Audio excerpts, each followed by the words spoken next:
Samajwadi party और कांग्रेस किस प्रकार की घड़ियाली आंसू बहाने का काम कर रही है। और गोरखपुर में मुख्यमंत्री जी के क्षेत्र में 500 प्राइमरी स्कूल बंद हुए। प्रधानमंत्री जी को कैमरे का एंगल नहीं, दिल का एंगल बदलना पड़ेगा। যুবা প্রজন্মের একটা নিজস্ব রাজনৈতিক বয়ান আছে। छात्राओं का शोषण करना बंद करो, छात्राओं पे लाठी चलाना बंद करो। আন্দোলন ছিল তরুণ প্রজন্মের। তাদের দাবিতে গলা মিলিয়েছিল বিরোধী রাজনৈতিক দলগুলো। হাতে হাত রেখে প্রতিবাদ জানিয়েছিল কংগ্রেস এবং সমাজবাদী পার্টি। 2027 সালে অর্থাৎ আগামী বছর উত্তরপ্রদেশে বিধানসভা নির্বাচন। রাজনৈতিক মহলের একাংশের প্রশ্ন, তরুণ প্রজন্মের এই আন্দোলনের ধাক্কা আদৌ কি লাগবে ভোটের রাজনীতিতে?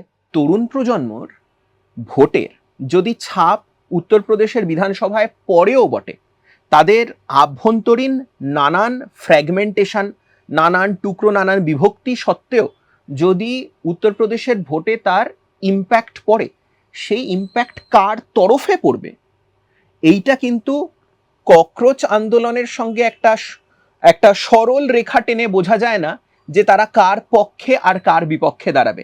এমন হতেই পারে যে তারা আবার করে, ঠিক যেরকম নেপালের বলেন্দ্র শাহ, সেরকমই উত্তরপ্রদেশেও একজন স্ট্রংম্যান ফিগারকেই ব্যাক করলো।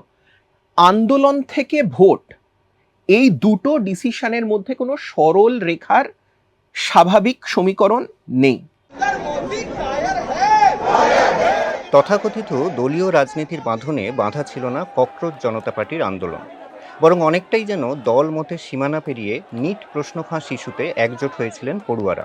তবে তরুণদের এই আন্দোলনের ঢেউ লেগেছে শাসক বিরোধী রাজনীতির বাইনারিতেও। উত্তরপ্রদেশ নির্বাচনে শিক্ষা যে বড় ইস্যু হতে পারে, ইতিমধ্যেই সেই ইঙ্গিত মিলেছে অখিলেশ যাদবের কথায়। पूरे देश में बंद हुए हैं, लेकिन यूपी में सबसे ज्यादा प्राइमरी स्कूल बंद हुए 22,000। और गोरखपुर में मुख्यमंत्री जी के क्षेत्र में 500 प्राइमरी स्कूल बंद हुए, चाहे वो मर्जर के नाम पर हो। इंटरमीडिएट स्कूल में कोई एडमिशन नहीं ले रहा, पॉलिटेक्निक और आईटीआईज में एडमिशन नहीं हो रहे हैं। সংসদে যখন কংগ্রেস ও সপা একযোগে বিরোধিতা করছে, তখন দুই দলের বিরুদ্ধেই চোখা আক্রমণ শানিয়েছেন উত্তরপ্রদেশের মুখ্যমন্ত্রী যোগী আদিত্যনাথ। जिन्होंने युवाओं का शोषण किया, छात्रों के सामने अंधकार में जीवन दिया था, पूरी की पूरी पीढ़ी के भरोसे के साथ खिलवाड़ किया था, आज वो समाजवादी पार्टी और कांग्रेस किस प्रकार की घड़ियाली आंसू बहाने का काम कर रही है। বিজেপির রাজনৈতিক আক্রমণের জবাবে সংরক্ষণের পাল্টা তাস ফেলেছেন অখিলেশ।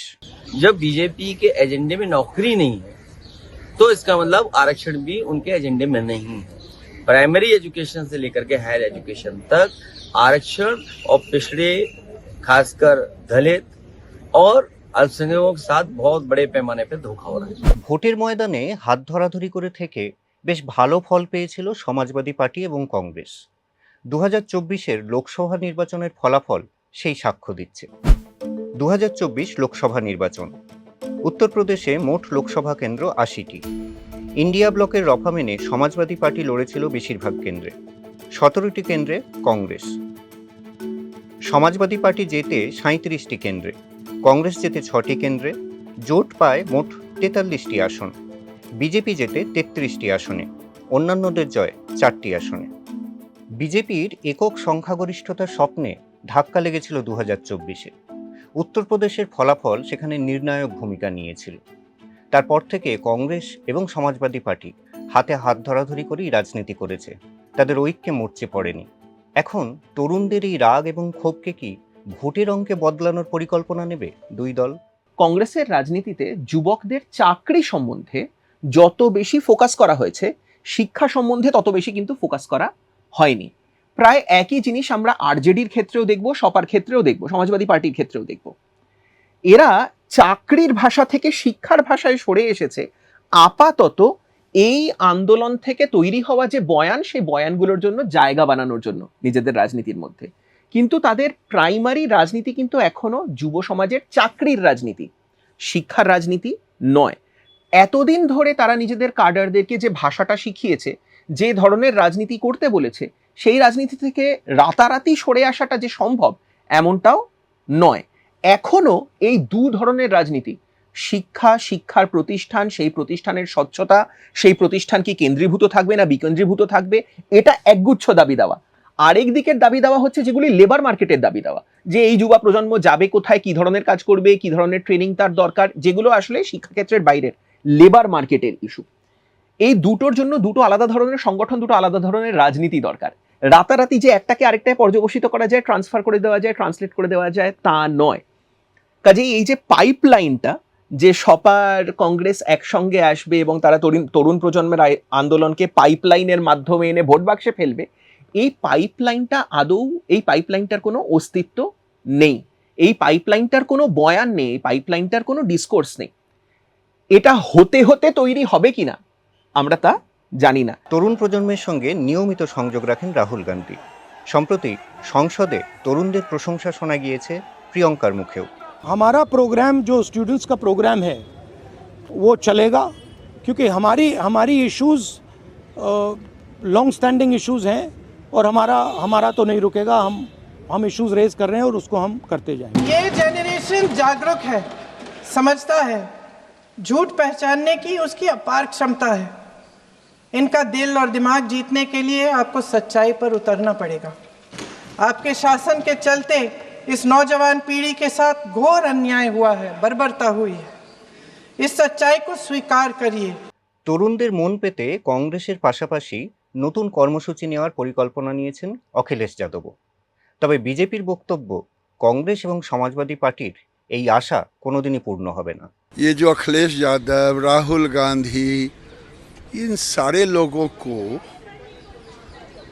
उन युवाओं ने नकार दिया, इनके पास संवेदना नहीं रहा।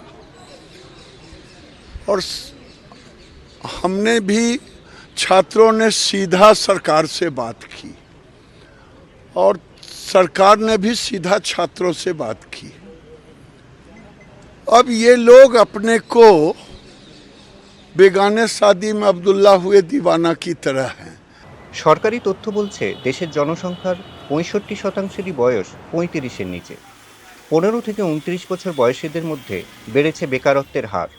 এক বছর আগে এই হার ছিল 13.8%, বর্তমানে তা 16.2%। দিল্লির আন্দোলন জানান দিয়েছে ক্ষুব্ধ তরুণ প্রজন্ম তাদের দাবি আদায় করে নিতে জানে নিজস্ব কায়দাতেই। তা হয়তো বদলে দিতে পারে ভোট রাজনীতির ভাষাও।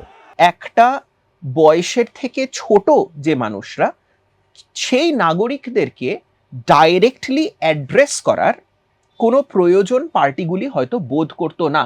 যখন বোধ করতো তখনও যে বয়ানে তাদেরকে অ্যাপ্রোচ করা হতো সেটা অনেকটা তাদের বাবা মায়েদের বয়ান, যেমন আপনার ছেলে মেয়ে কি সঠিক পড়াশোনাটা করছে, আপনার ছেলে মেয়ে কি সঠিক চাকরিটা পাবে। এইগুলো হয়তো যুবা প্রজন্মের কাছে তাদের নিজস্ব প্রশ্ন নয়, এগুলো হয়তো তাদের কাকু জেঠুদের প্রশ্ন। অর্থাৎ এই কাকু জেঠুদের কণ্ঠস্বরে যুবা প্রজন্মের সঙ্গে কথা বলা হতো। কিন্তু এই আন্দোলনের পর যেটা বদলে যেতে চলেছে হয়তো, সেটা হচ্ছে পার্টিগুলির কাছে এখন এটা স্পষ্ট হয়ে উঠেছে যে যুবা প্রজন্মের একটা নিজস্ব রাজনৈতিক বয়ান আছে এবং তাদের পলিটিক্যাল পার্টিসিপেশনের ইচ্ছা আছে। তরুণদের আন্দোলন দলীয় রাজনীতির দৃষ্টিভঙ্গি হয়তো খানিকটা বদলাবে, তবে তা ভোটের রাজনীতিতে কতটা প্রভাব ফেলতে পারে, আগামী নির্বাচনে হয়তো সে উত্তর মিলবে উত্তরপ্রদেশেই।